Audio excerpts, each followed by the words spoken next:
Hello, everyone.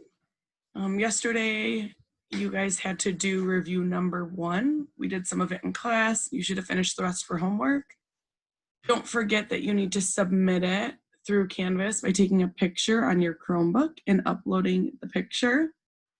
You need to show all of your work. So if you didn't show all of your work, then it doesn't count because we don't know that you know what you're doing if you just have the answers. I'm going to go ahead and show the answers for the review 1 now. Like I said, it's only the answers, it's not the work. If there's anything you're confused about, please reach out to Mrs. Friesman or myself because our test is Thursday and Friday, depending when you have live class. Let me share my screen. Okay. And I'm going to go ahead and there's problems 1 through 6. You can go ahead and pause this video if you want to check your answers to go over it. Here's problems 7 through 12. Once again, pause the video to check your answers. You should be showing all of your work. And then there's problem 13 through 15. Go ahead and pause the video because I'm going to move on. On page 13, here's the level 3 problems, 16 through 18. And then the level 4 problem, I gave you the answer of what Brooke should have gotten, but you need to explain what she did wrong. We'll talk more about this in class live before you take your test. So tomorrow, we'll talk about it. All right. Moving on to today's work. Okay. Today, you guys are going to be doing review number 2. It's on page 14, test review number 2.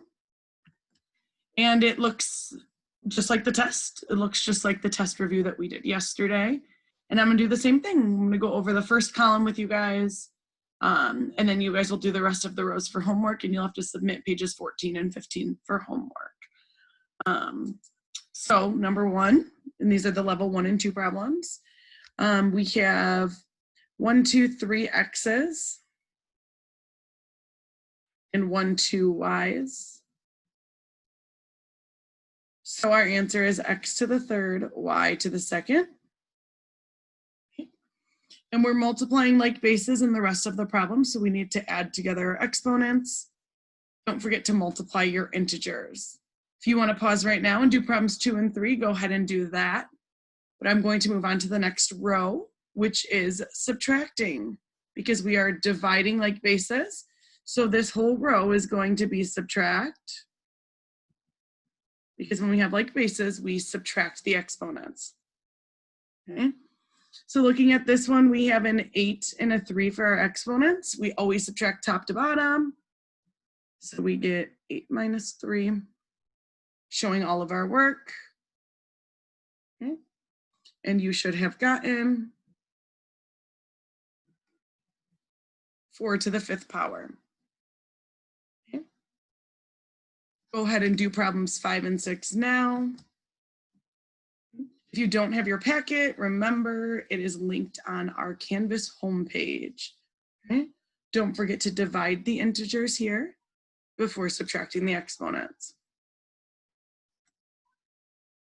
The 3rd row, okay, we have power to a power.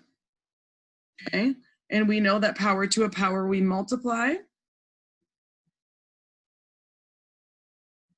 So we have x to the 3 times 9.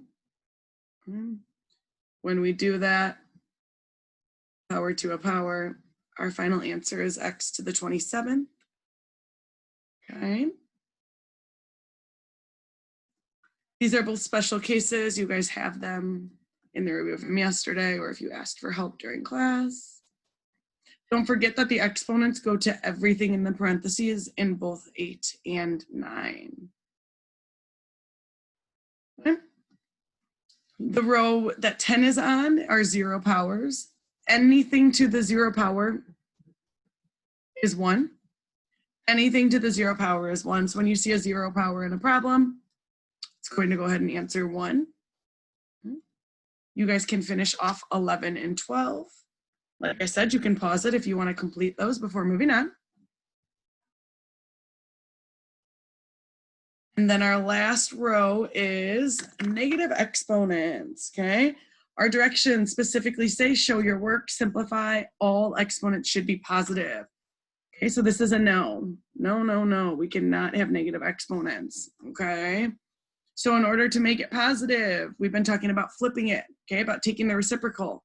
So when we flip it to the bottom, our exponent can become positive, but we have to put something on top, and 1 will be our placeholder. So while x to the negative 7th became x to the positive 7th, we put a 1 on top as a placeholder when we take our reciprocal when we flip it. Okay. The rest of the problems are the same. Remember, it's okay to have a negative base. It's not okay to have a negative exponent. Okay. In number 15, remember that the 5 is not negative. It's not attached to the -2 exponent. So the 5 is not negative. So we don't need to flip the 5, just a reminder there. Okay. Going on to the level 3 problems. Remember, the level 3 problems are the more complex problems. They're 2 to 3 step problems, and there's 3 of them. So on to page 15. Okay. We have 3 problems. I'll get you started. I'll do the first one with you. So what we're going to do is I see multiplying like bases. So that means I need to add my exponents, and I have a 2 and a -4. Okay. So when I multiply my bases, I'm going to add the exponents. So I have 2 plus -4. Okay. This is part of the reason we taught you guys the pancake stacking method, because we can use the pancake stacking method instead of using a calculator to try to figure out what 2 plus -4 is.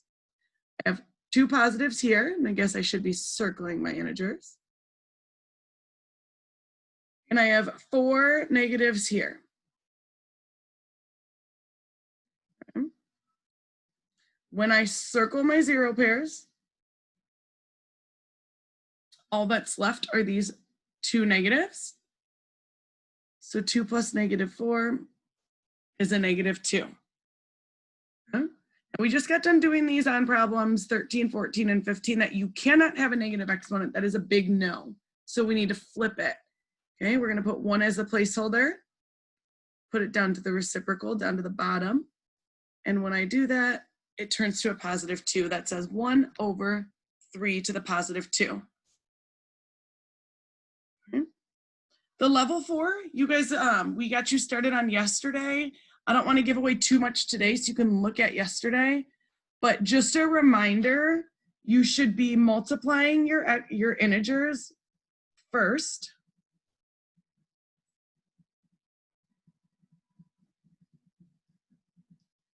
And then you should be looking at the exponents with the like bases. Okay, so then you're looking at your exponents with like bases.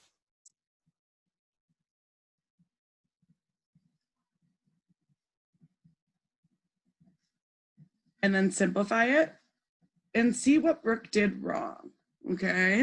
I don't want to do the multiplying or the giving away the like bases, but just make sure that you're only looking at the x's together and that you're only looking at the y's together when you're simplifying it.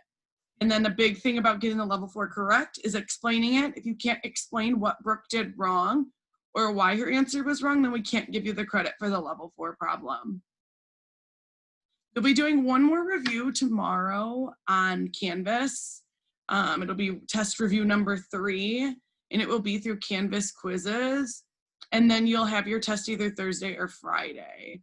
You really need to take this time to make sure your review's done, as well as all the assignments we've done so far, so that you really understand what's going on and that you're ready for this test on Thursday or Friday, depending when you're taking it.